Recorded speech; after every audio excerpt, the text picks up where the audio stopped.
बहुत समय पहले की बात है। एक राजा था और उसे जल्द ही एक राज्य पर चढ़ाई करनी थी, तो वो उसी की तैयारी में लगा हुआ था। लेकिन तैयारी करने के बाद जब वो रात को सोने गया तो उसके दिमाग में एक बात आई कि मैं लड़ाई करने तो जा रहा हूं, लेकिन लड़ाई करते हुए अगर मैं मर गया तो मेरा क्या होगा? मैं स्वर्ग में जाऊंगा या नरक में जाऊंगा? सारी रात वो दिमाग में यही बात सोचता रहा। फिर दूसरे दिन भी वो यही सोच रहा था कि क्या होगा, और सोचते सोचते ही फिर वो दिन आ गया जिस दिन उसको चढ़ाई करनी थी। राजा घोड़े पर सवार, अस्त्र शस्त्र से सजा हुआ, ठाठ से निकल पड़ा और पीछे पीछे उसकी सारी सेना चल रही थी। और फिर राजा के मन में ये बात आई कि अगर मैं मर गया तो मैं स्वर्ग जाऊंगा या नरक में जाऊंगा। राजा सोच ही रहा था कि उसकी दृष्टि एक बूढ़े आदमी पर पड़ी जो दूसरी तरफ से आ रहा था। तो राजा को लगा कि ये कौन आदमी है? इतनी बड़ी सेना है मेरे पीछे और इसको परवाह ही नहीं है।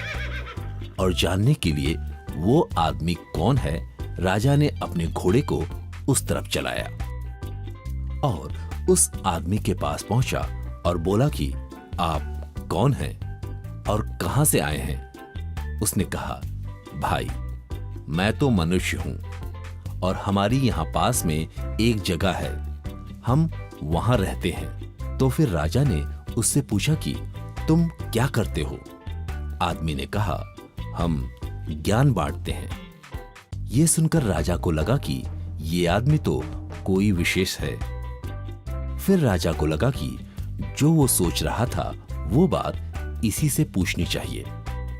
फिर राजा ने उससे पूछा कि मैं राजा हूं, तो तुम मुझे बताओ, अगर मैं मर गया तो मैं स्वर्ग में जाऊंगा या नरक में जाऊंगा?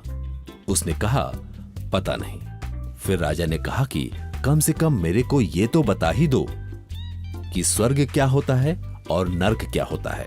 फिर उस आदमी ने कहा, राजा जी मेरे पास टाइम नहीं है, मुझे जाना है। राजा को बहुत बुरा लगा और राजा ने गुस्से में आकर उस आदमी से बोला, तुम जानते नहीं हो मैं कौन हूं? मैं राजा हूं। चाहूं तो मैं तुम्हारी गर्दन अभी काट दूं और तू मुझे कह रहा है कि तेरे पास टाइम नहीं है?